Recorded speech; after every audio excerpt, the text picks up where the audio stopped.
Hi friends, मैं आकांक्षा Sharma GK with आकांक्षा में आपका स्वागत करती हूँ। आज हमारी 7वीं क्लास है मेंस की और आज हम आधुनिक भारत का इतिहास पढ़ने वाले हैं। जो हमारी पहली दूसरी क्लास थी मध्य प्रदेश इतिहास रही थी, तीसरी चौथी क्लास थी वो मध्यकालीन इतिहास रही थी और फिर हमने प्राचीन इतिहास भी पढ़ा था और आज हम पढ़ने वाले हैं आधुनिक भारत का इतिहास। तो चलिए स्टार्ट करते हैं। 7वीं क्लास है ये हमारी। ये जो हमारा आधुनिक इतिहास जो स्टार्ट होगा, वो जो मुग़ल जब एंड हुए थे उसके बाद से ही आधुनिक इतिहास आरंभ हो गया था।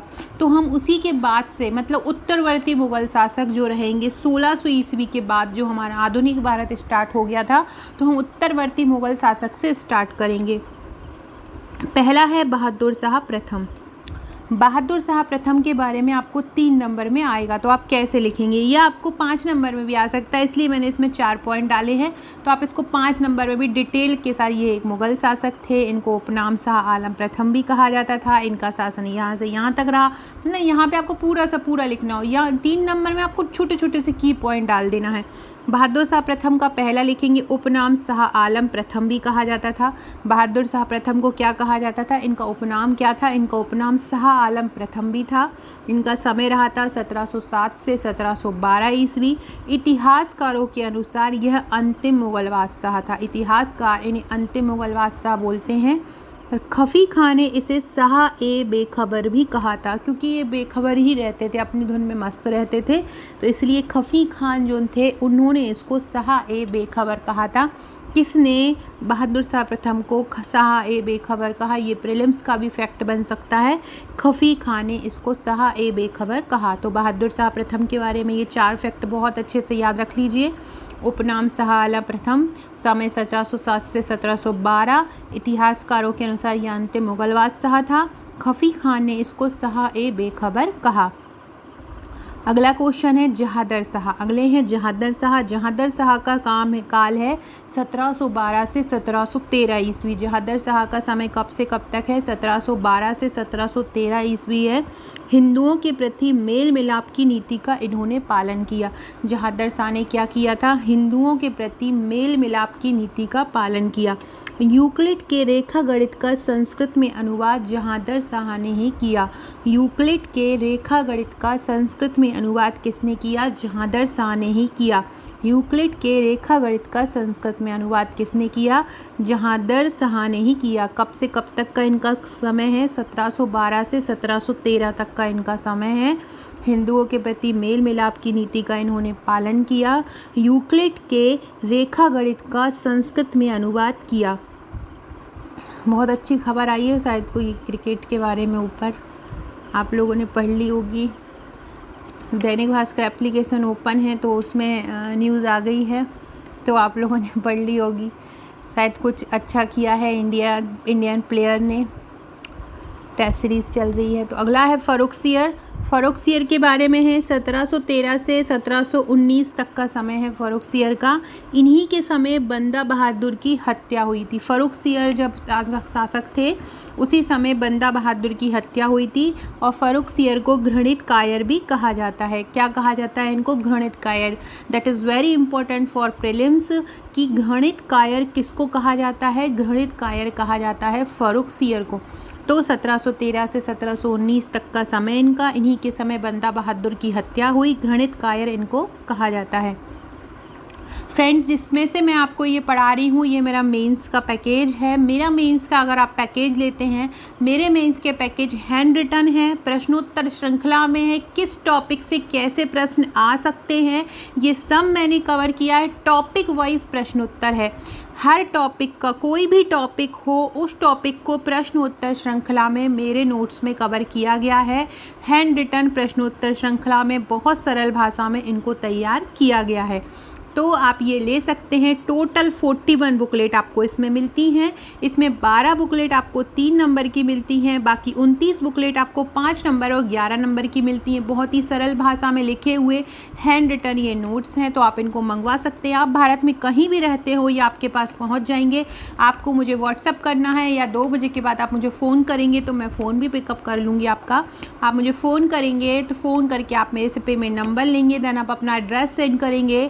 साथ 7 से 8 वर्किंग डेज़ में आपके घर पहुंच जाएंगे। वर्किंग डेज़ में सैटरडे संडे नहीं आएगा, तो 7 से 8 वर्किंग डेज़ में आपको ये नोट्स आपके घर पे पहुंच जाएंगे। एक बॉक्स में ये आएगा और पूरे के पूरे नोट्स आपके पास पहुंच जाएंगे। साथ में हम आपको 25 व्हाट्सएप के ग्रुप भी प्रोवाइड कराते हैं। इन ग्रुप में भी आपकी बेहतरीन तैयारी करवाई जाती है, आंसर राइटिंग कराई जाती है, अलग अलग प्रकार के घुमा के आंसर दिए जाते हैं। पूरे के पूरे नोट टॉपिक वाइज प्रश्नोत्तर श्रृंखला में है, तो आप उन्हें मंगवा सकते हैं। अगला है मोहम्मद शाह। मोहम्मद शाह का समय जो था वो 1719 से 1748 रहा। औरंगजेब के बाद अगर किसी का सबसे लंबा शासन है तो वो मोहम्मद शाह का ही है। 1719 से 1748 इसका समय कितना रहा? 1719 से 1748 ईस्वी समय रहा। मोहम्मद शाह को संगीत से बहुत ज़्यादा लगाव था। मोहम्मद शाह को क्या था? मोहम्मद शाह को संगीत से बहुत ज़्यादा लगाव था। इनको रंगीला के नाम से भी जाना जाता है। मोहम्मद शाह को क्या बोला जाता है? रंगीला भी बोला जाता है। That is also very important question for prelims कि रंगीला के नाम से किसको जाना जाता है? रंगीला के नाम से मोहम्मद शाह को जाना जाता है। तो औरंगजेब के बाद सबसे लंबा शासन किसका रहा? मोहम्मद शाह का रहा। कब से कब तक रहा? 1719 से 1748 ईस्वी तक रहा। मोहम्मद शाह को संगीत से बहुत लगाव था और रंगीला के नाम से ही इसको जाना जाता है। देख सकते हैं फ्रेंड्स कितने सरल तरीके से आपको एक एक क्वेश्चन याद हो जाता है।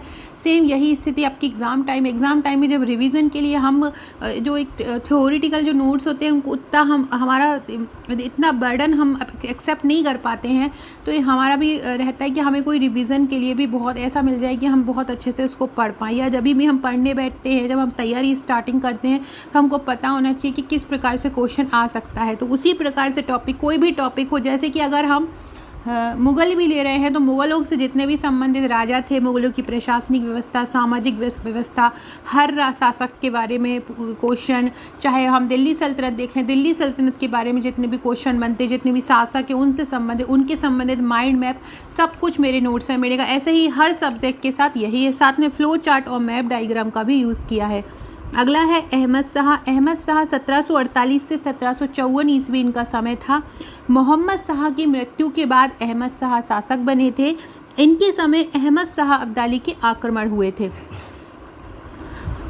अगले हैं आलमगीर द्वितीय। आलमगीर द्वितीय का समय था 1754 से 1759। आलमगीर द्वितीय कब आए? 1754 से 1759 ईस्वी तक इनका शासन रहा था। आलमगीर द्वितीय के समय ही प्लासी का युद्ध हुआ। क्वेश्चन आता है कि प्लासी का जो युद्ध हुआ था वो किस शासक के समय हुआ था? तो प्लासी का जो युद्ध हुआ था वो आलमगीर द्वितीय के समय हुआ था। गाजीउद्दीन फिरोज जंग को इन्होंने वजीर बनाया था। किसको? गाजीउद्दीन फिरोज जंग को इन्होंने वजीर बनाया था। अगला क्वेश्चन है शाह आलम द्वितीय। शाह आलम द्वितीय का समय है 1759 से 1806। शाह आलम द्वितीय का समय कौन सा था? 1759 से 1806। बक्सर के युद्ध के समय ये शासक थे। बक्सर का युद्ध हुआ था 1764 में। और उसके अलावा बॉन्डीबास का जो युद्ध हुआ था फ्रांसीसी और अंग्रेजों के भी, उस समय 1760 में, उस समय भी शाह आलम द्वितीय शासक थे। इनका मूल नाम अली गौहर था। मूल नाम क्या था? अली गौहर।